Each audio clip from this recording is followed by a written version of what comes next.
Hello again, everybody. So today is Tuesday. So if you're on Google Classroom, head over to the Classwork tab, click on Tuesday, a rainbow creation.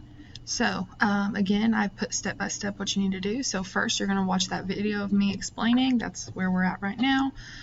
2, you will read the passage titled A Rainbow Creation. That's right here, this PDF. And 3, thoughtfully complete the questions on the Google form. That's right here. So we'll go ahead and click that. All right, and you will see handout 1.4, a rainbow creation. So if you think back to the first day when I kind of gave an overview of the unit, we talked about how these texts are going to discuss something that's going to show up in our novel. So yesterday we read the text that was really about identity, about how Jonathan Rodriguez was this mix of different things, and how he was kind of a mix of culture, a mix of race. He was kind of in two different worlds. He felt like two different cultures. And we're going to see that show up in our novel, how we have really two whole different worlds in the setting, which is going to be 1930s Alabama. We have the white world, and then we have the black world. And you will see how some people kind of don't belong in one or the other. And so that's going to be something that shows up a lot. This text, A Rainbow Creation, is going to be dealing a lot with gender. And that's something we're also going to see in the text. Our main character, our protagonist, her name is Scout, and she kind of breaks all gender norms of the time. Back in the 1930s especially, girls and women were expected to be little ladies. They were expected to wear dresses and to not cuss and, to uphold this ladylike persona. And Scout really rebels against that and rejects that a lot. And so I wanted to read a text that deals with gender a little bit. So before we get to this text, actually, let me show you my PowerPoint here. Today's essential question: have you ever felt like you couldn't do something you wanted to do because of your gender? Now, obviously, if you're watching this online, I can't see you, I can't hear you, but think about that question. Think about, have you ever felt like there was something you couldn't do that you wanted to do because of your gender? If I was being honest, I think I would say yes, that there have been things in my life that I felt like I couldn't do or wanted to do because of my gender. And so just think about that question, and then this will come up again in our novel and in our reading today. Things that are maybe off limits for one gender that are acceptable for the other. Oh, and then what made you feel that way? So just when you're thinking, what made you feel that way? All right, and so then thinking back to yesterday's essential questions, what is identity? To what extent can we determine our own identities? And what influence does society have? We're still dealing with these questions, right? These questions haven't gone away just because we're moving on to a different day, but still be thinking about what is identity in regards to your gender and to how society influences your identity through your gender. So let me go back to the text.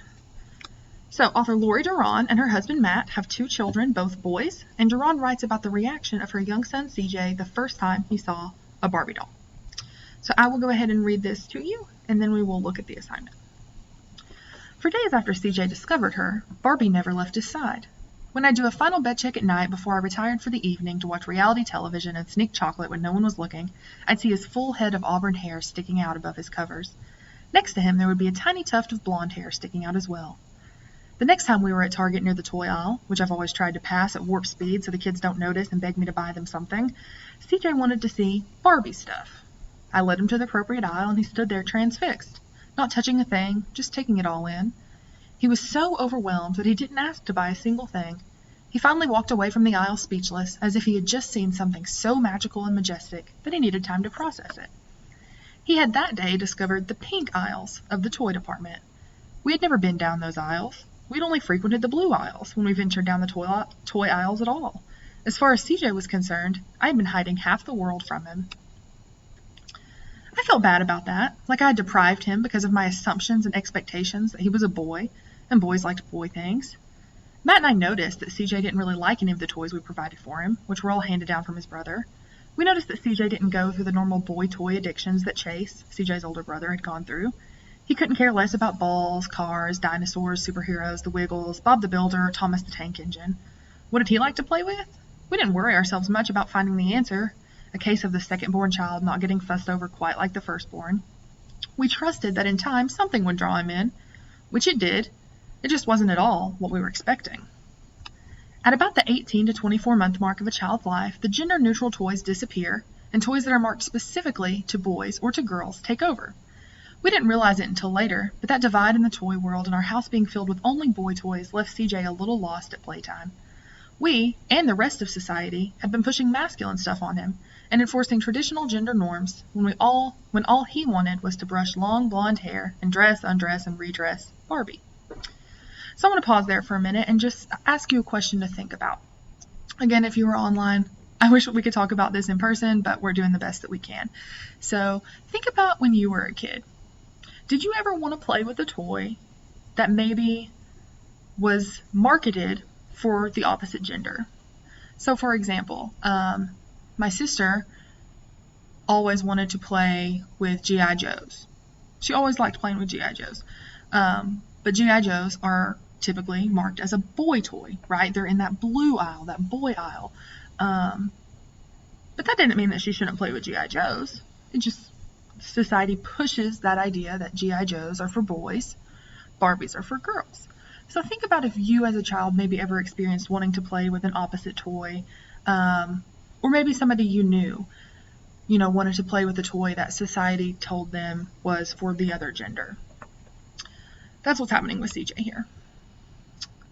All right, and the last couple paragraphs here, reflecting on CJ's identity, Duran concludes, on the gender variation spectrum of super macho masculine on the left and all the way to super girly feminine on the right, CJ slides fluidly in the middle. He's neither all pink nor all blue. He's a muddled mess or a rainbow creation, depending on how you look at it. Matt and I have decided to see the rainbow, not the muddle, but we didn't always see it that way. Initially, the sight of our son playing with girls' toys or wearing girl clothes made our chests tighten, forged a lump in our throats, and at times made us want to hide him. There was anger, anxiety, and fear. But we evolved as parents, as our younger son has evolved into a fascinating, vibrant person who is creative with gender. Sometimes when I think of how we behaved as parents, I'm ashamed and embarrassed. So in this reading, you can also see the growth of the author.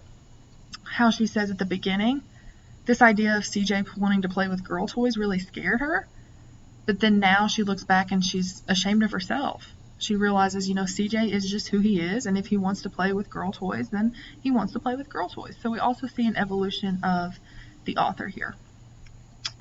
And so then you do have a few connection questions. Again, you won't answer them here. You will answer them on the Google form. So I will go ahead and pull that up. And just a few questions. What is the difference between the toys in the pink aisle and those in the blue aisle? What assumptions do the toys in those aisles reflect about gender? How do you explain the anxiety, anger, and fear Duran describes feeling when CJ started playing with girl toys?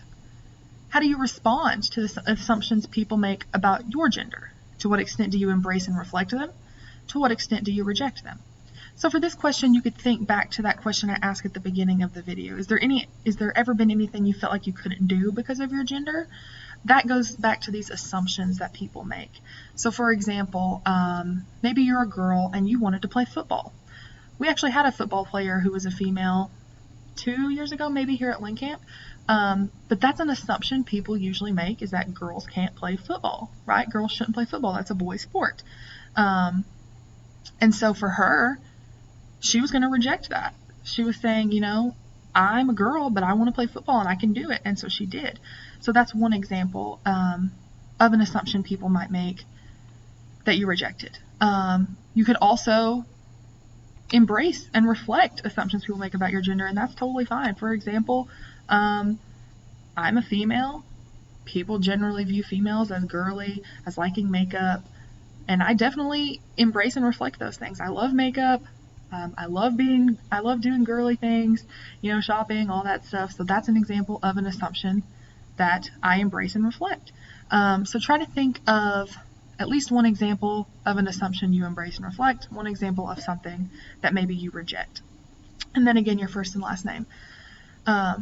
So that's your assignment for today. Again, as we start reading the novel, we're going to see these questions of, what does society expect of women? What does society expect of men? We're going to see how the protagonist is always kind of pushing against that norm, saying, I'm a girl, but I don't want to wear dresses. I'm a girl, but yeah, I'm going to cuss sometimes.